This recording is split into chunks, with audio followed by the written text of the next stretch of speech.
So here we have another quality episode of The Devil is a Part-Timer, which is no surprise given its amazing return after 9 years and some odd months.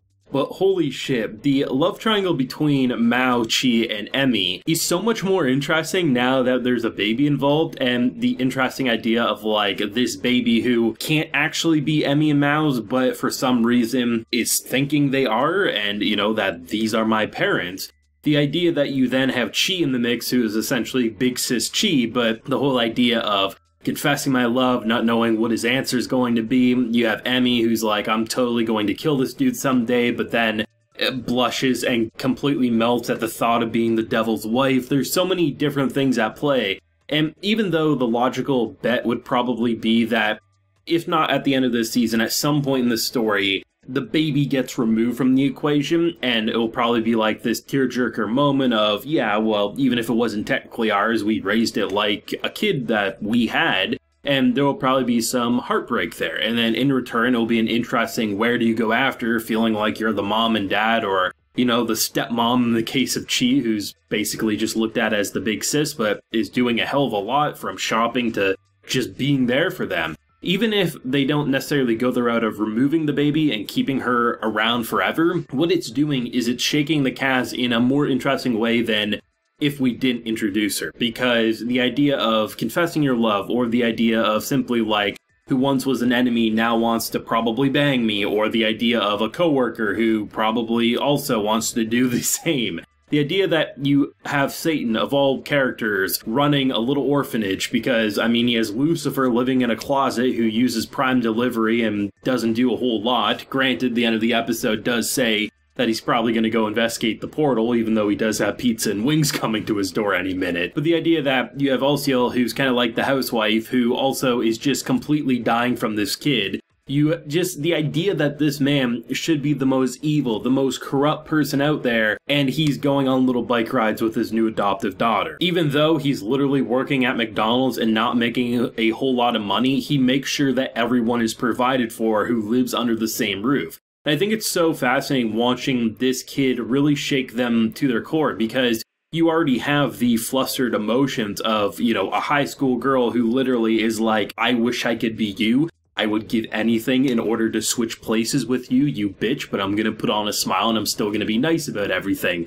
You have Emmy who, you know, there's a lot of conflicting feelings there. The idea of someone you're sworn to kill you think is responsible for so much evil things in the world, but now, not only was she thrown for a loop back in season 1 just to see that he worked at a McDonald's, now he's being nice to a kid. Like, there can't be a hatred bone in her body left after seeing the shit that's going on, and the idea of going to an amusement park and stuff. Like, there's just no way feelings aren't gonna brew. And I think love triangles can definitely feel a little off because you can look at things logically from a distance, and you have to think there has to be at least one person involved in this party that sees the likely solution of X character with X character, or none of us should be together because it just actually wouldn't work and it's just superficial feelings. But when you really break it down between Mao's connection with Chi and Mao's connection with Emmy, there's so much chemistry with all of it, and I love how it's not even just like the two females have chemistry with the male.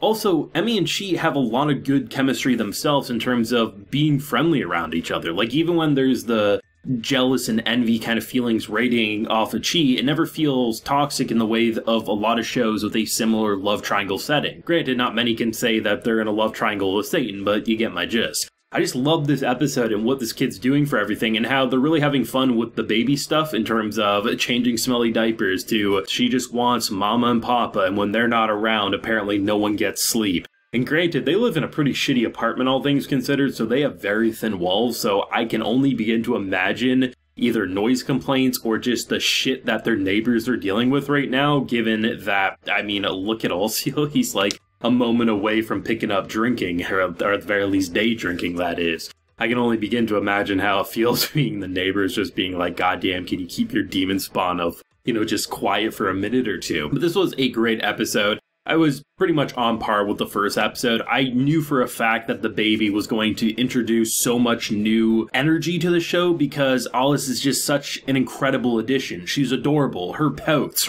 everything about her, from temper tantrums to what she offers in terms of wholesome energy, for a kid who knows nothing other than who her mom and dad apparently are for either magical reasons, something implanted in her memories, or some ulterior motives. Yes, we did see at one point in the episode someone sneaking in the background when he was on the bicycle, and the little scar or symbol on her forehead did end up glowing. So it'll be interesting to see what the reason for this apple-turned-kid is going to be, because definitely with the whole Tree of Life thing that they're setting up, I imagine that has something to do with it. I'm not sure exactly what yet, because obviously we only just started this season, but it was a great, great second episode, and this just feels like Devil's a Part-Timer. Just the more you watch, the more you love the characters, and I love how, unlike a lot of shows with those love triangles, the chemistry isn't there on so many different departments, but here, it just feels like a group of dysfunctional idiot slash best heart people out there, and when you introduce like a Satan hero story into the mix of that, it just makes it all the better. I think the comedy is remaining to be just as funny as season 1. As someone who recently watched season 1 in anticipation of this, I just love the faces. I love the, like, just the little moments. I think some of the best is the fact that Alciel, who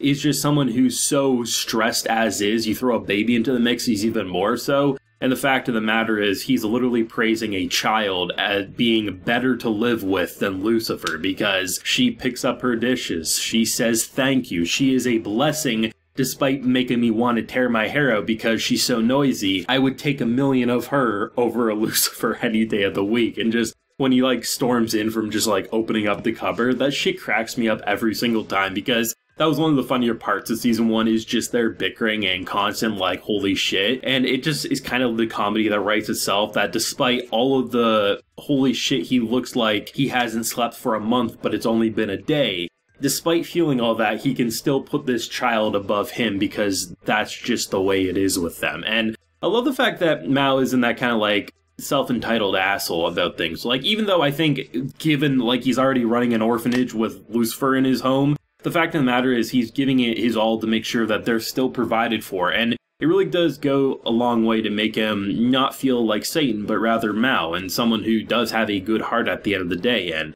I like that moment with his boss, the manager, when even though she was very upset initially because it does look like something very different than what it technically is, I like the fact that she's like, if this is your kid, you need to spend time. And I thought it was a nice, sweet moment while tying into the Chi story and everything like that. I did see someone last week call this man a kind of fat James from Team Rocket in terms of Pokemon, like someone who let himself go. And now I can't unsee fat James whenever he walks in trying to order his 30 Big Macs, and it cracks me the hell up. But great episode, very excited for more. Devil's a Part-Timer has yet to miss, and I doubt it will for a long, long time, because this show is quality. But thoughts down below. What did you think of episode 2, and what do you hope to see with episode 3 now that they're kind of on the husband-wife-kid date that isn't a husband-wife-kid date, but totally is a husband-wife-kid date? And yeah, it's a mess, but I love watching it. But thoughts down below, leave a like if you enjoyed, and subscribe if you're new around here. Until next time, everyone, please take care and have a good one.